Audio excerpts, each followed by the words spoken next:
Hey guys, welcome to Schopfield Music. I'm Napoleon. I'm John.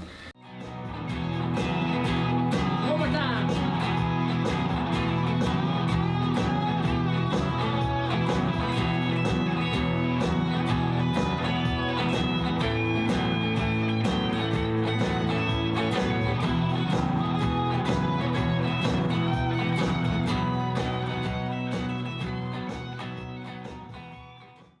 Please like, subscribe, and bell it, yo. I'll set this one back up, and so that's what we have for you today. So once we replace the neck plate, today what we're working on, simple setups and things. And when you're setting up a guitar, it's normally never just one issue. You're gonna have to go and look at everything because sometimes there are many different websites and all kinds of YouTube videos. I won't go into all that, but you can find on the internet a lot of different areas that will give you a step-by-step on how you should approach setting up a guitar for beginners. I mean, that's how I learned. Yeah. I'm still a novice beginner setup guy. I feel confident enough to work on my own guitars as well as yours. Yeah, but as just an average home musician, you're confident enough to be able to do this stuff yourself. Yes. So my point being is, if you have guitars and they need these setups, which Right.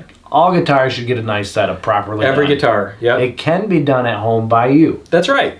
And without expensive tools and things, you can certainly Right. Do get some away. research on YouTube. I highly watch recommend those it. people. They Yes. know what they're talking about. Well, you can tell. Yes, and You can tell when you watch a video. They know Oh, what they're yeah. talking about, or they're right. bullshitting you.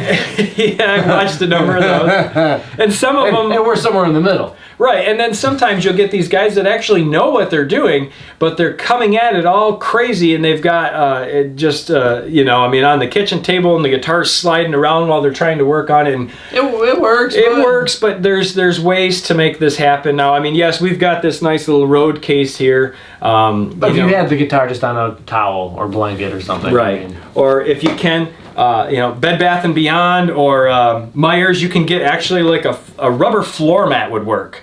Yeah. This, of course, came from doesn't slide. StuMac. Right. It's a guitar supply, but it's just a grippy rubber. I have actually seen floor mats that would work just perfect for what I'm doing. Right. I didn't need to buy this. Right. I got this in a kit thing, so that's why I have it. And very nice. I mean, honestly, You used it. It sits on the bench all the time. And Sandbags? Sandbags, you can make your own. Actually, you don't need to. This was the StuMac deal that came with the kit thing I got. What are the sandbags? Oh, you could put the sandbags there instead of towels. That was my thought too. Yes. Now that you use found that. them? Or if you're working on a flat table. if your toolbox was more organized, and if you were organized in general like I am. Right, this guy, I tell you what. I mean, without him, we wouldn't be.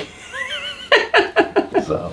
No, really, this guy's good at organizing. I mean, he does all the tech stuff on our YouTube channel, so I like that.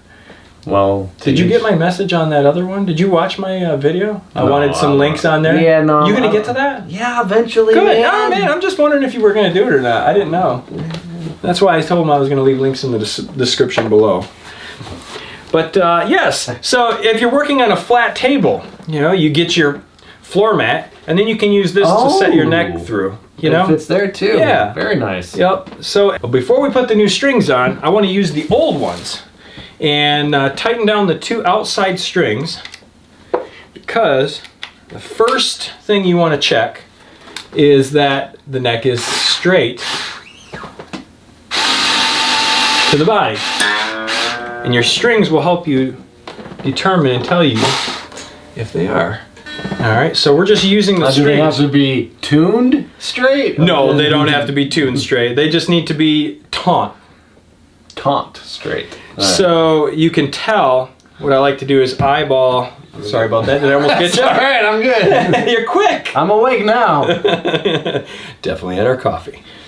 I like to check here and here to make sure that we have the same distance on either side, or if any, a touch more on the high E.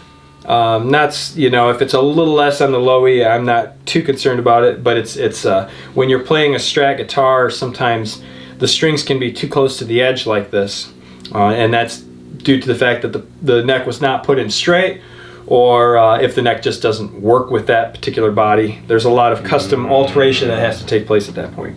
But as you can see here, this was a pretty quick, simple snap together. Everything's lining up nice and straight.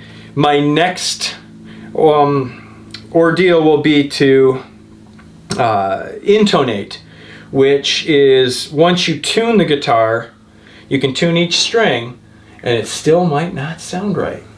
And that is simply due to the fact that your intonation could be off, because your distance from here to here, from the nut to the 12th fret, has to be the same as the 12th fret to the saddle.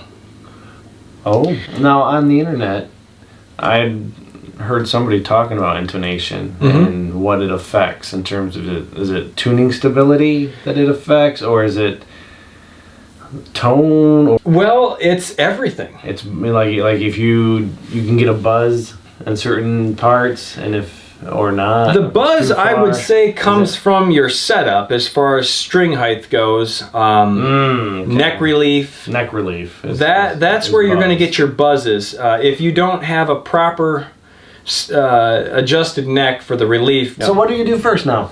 All right, so at this point, now what we want to do is we're using the same strings. I know that we've tied the outside two Yep. strings. We know that the neck is straight in the pocket. It's nice and snug as we can get it.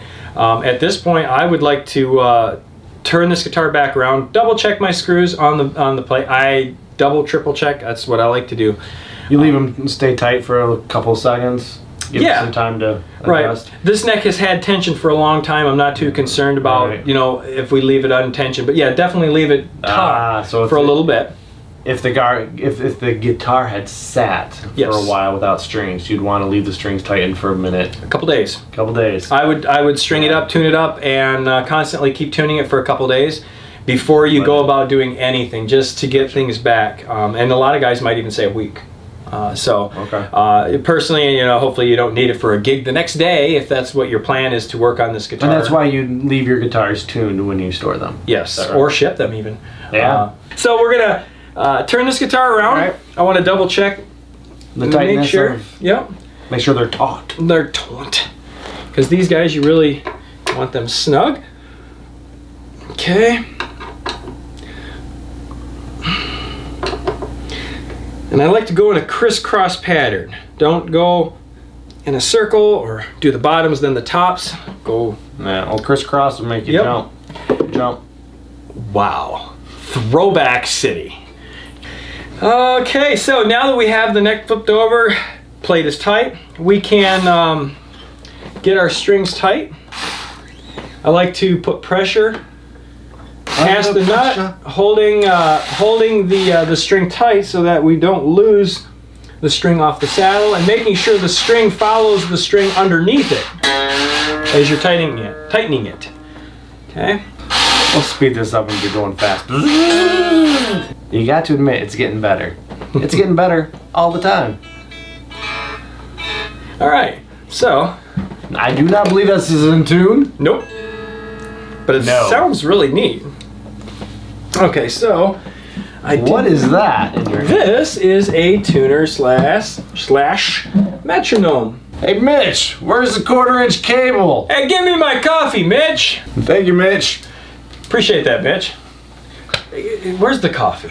Okay, so I've got my tuner slash metronome. This is just a little Tascam TC-8. I've had it for a while. It works good on the bench. This is what we're going to do to just do a quick tune on the guitar, get these strings up to where we want them. And now we're tuning. Let's see what we've got going on here.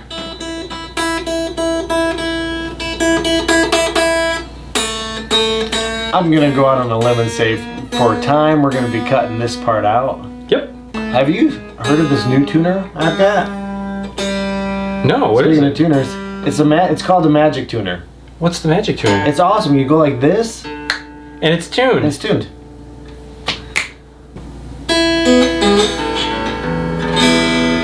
Now, let's see here. Mm-hmm.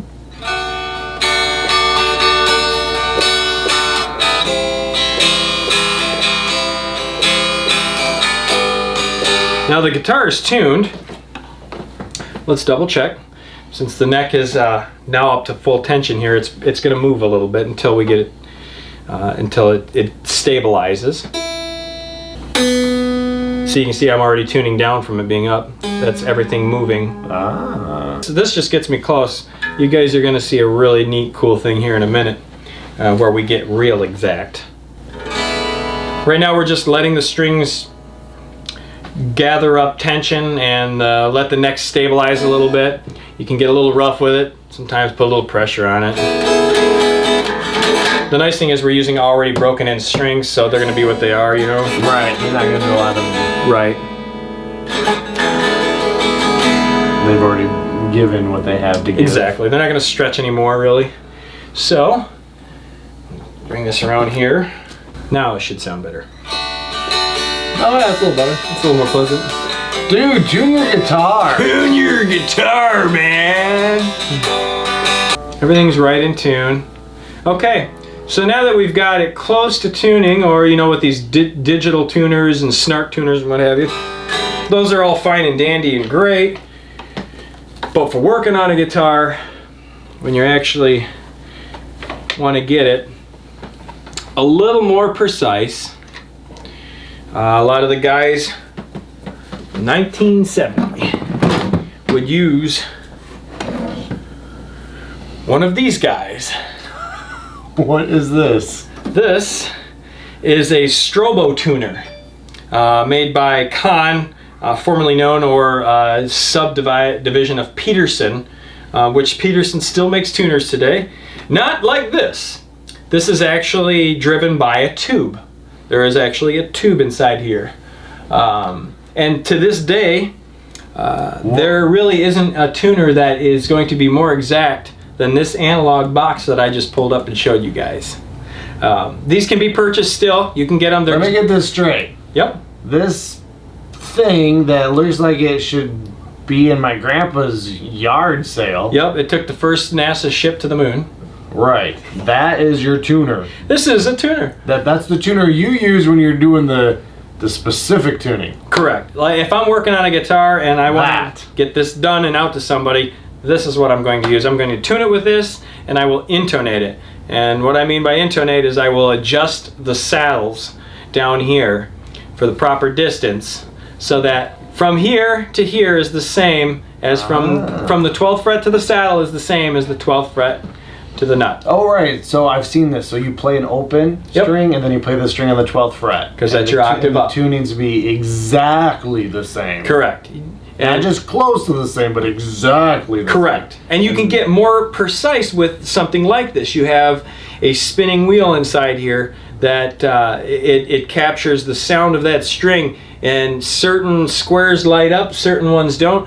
And when it actually stops, that when it's not moving but it's lit up, that's how you know you're that close to being in tune and also intonated and well, tuned. I'll be honest with you. I think the audience needs to see this thing. So I'm probably going to get out of this shot, let you put that on my stool here. Cool. And we can start doing our intonating. Currently now we have our strobo tuner set up. I'm going to have it sitting on this stool. I need to make sure that it's not getting bounced around when I'm doing my tuning. First things first, we need to turn this on. And what we're going to do at this point is kind of let the tube warm up that's inside there.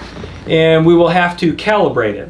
And what I mean by calibrate is, like I said before, when you're tuning, you're going to want to, you want the light to be on, but you see these little squares moving around in here. You don't want them to be moving around. You want the squares to stop, but the light to be as bright as possible.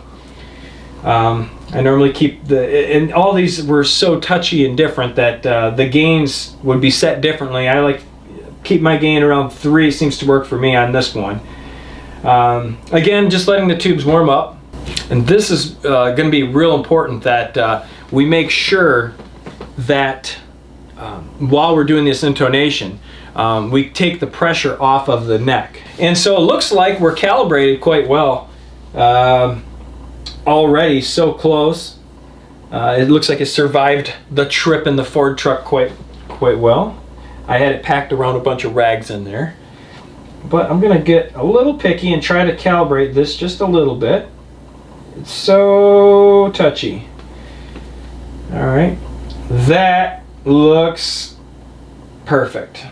That's good. Okay, the light's on, the squares aren't moving. If they are, it's so minute. That's how exact you can get with this thing versus a digital or snark-based kind of tuner. Now we switch from calibrate to normal on the other knob, and up here where our selector is, there's going to be a C, number C, a number C, a letter C, and that right there, it determines, as I turn the knob, which string I'm tuning on the guitar. I like to start with E because I can knock out 2 strings in a hurry. So I will switch to E. All right, and you'll hear the wheel in there making funny noises and stuff. It's from 1970, and we want to make sure our volumes are up, tones are up, and I always put the pickup selector in the middle position on any guitar I'm working on, so that you're getting kind of a standardized pickup from the strings that you're hearing. All right, Mitch, get me a pick. My wheel is turning. All right, it's lighting up nicely. Now this is where I'm gonna get a little more exact.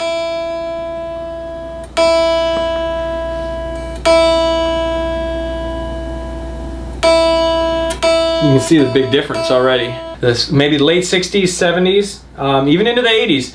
One of these would be in the back of the stage or on the stage, and all your guitar players, bass players would plug into this. And I imagine this one might have been on some big stage somewhere. I don't know. Wow. Pretty neat. That tuner has got a better story than who's usually sitting there. Oh, well, I don't know about that.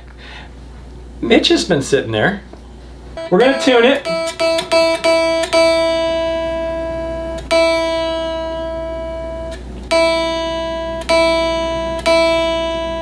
Getting the squares to not move as much. You're seeing the E's that are coming through on the wheel. Right. Okay, so right now you can see that my tuning on E is pretty good, but when I push down on the 12th fret and hit E, the wheel starts spinning a little faster. That means it's sharp or flat. Sharp, I think you move it. If it's sharp, it's away. If it's flat, you bring it closer, I think. So when you're running the tuning and you, like I said, your E turns out, the squares aren't moving, it's lighting up, it looks good. And then when you push down on the 12th fret and you run it, and you see your squares moving a little bit, not bad. So we just have a slight adjustment we need to make here. And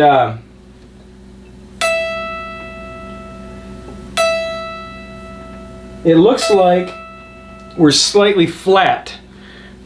So what I will do is take the screw on the back of the saddle, and I like to start with small turns, just a light little quarter turn. And the quarter turn that I just did brought the saddle, because I went counterclockwise, that means the saddle is getting closer to the nut, or the 12th fret that we're trying to intonate. So that flattens it, which hopefully is going to intonate us and bring us right into in tune.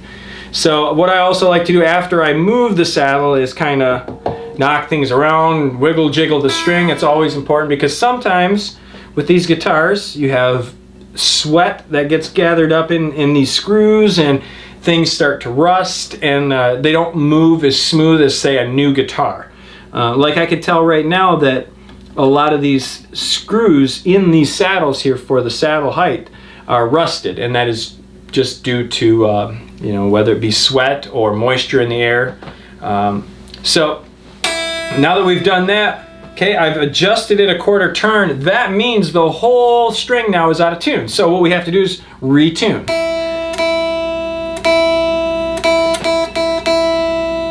There's our E.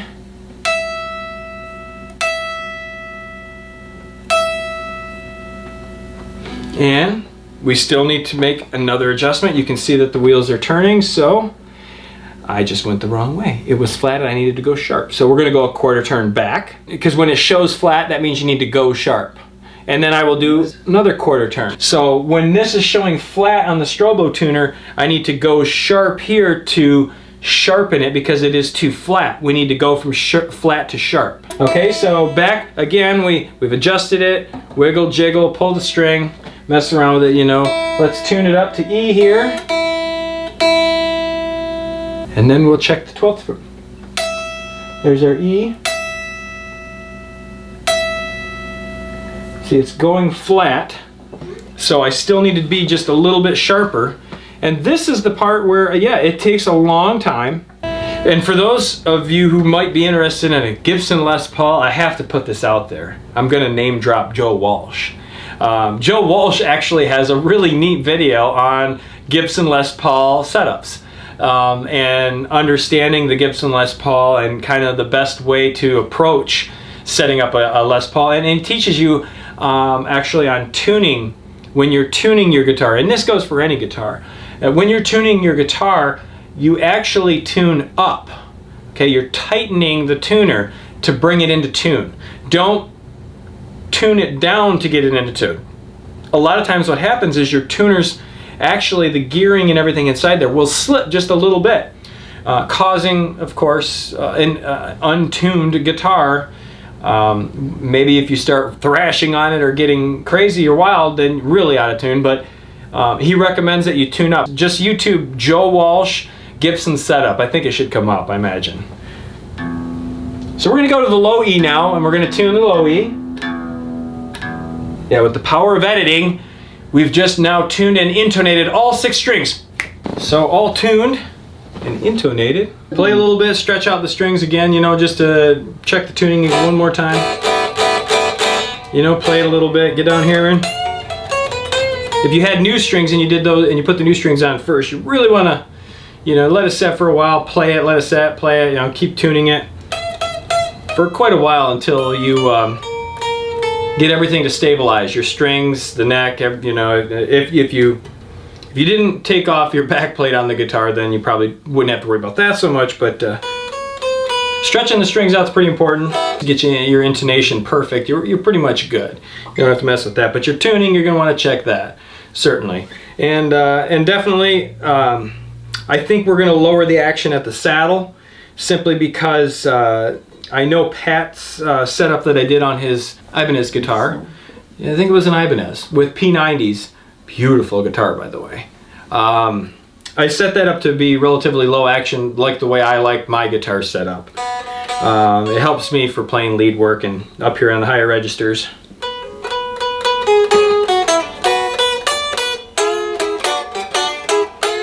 And that looks good. It's moving slow. If it were moving super fast, you know, you definitely want to get that tuned up right. All right, so we were at the G. We're going to go to the every boy goes dancing. D. Okay.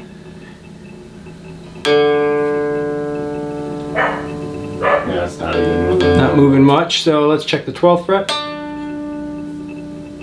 Moving pretty slow. I'm good with that. Yeah. And then I already did the A, so we're good. This one's done for that. Now I think whatever little imperfections you're going to hear in the tuning and the sound of the guitar at this point is going to be due to the old strings.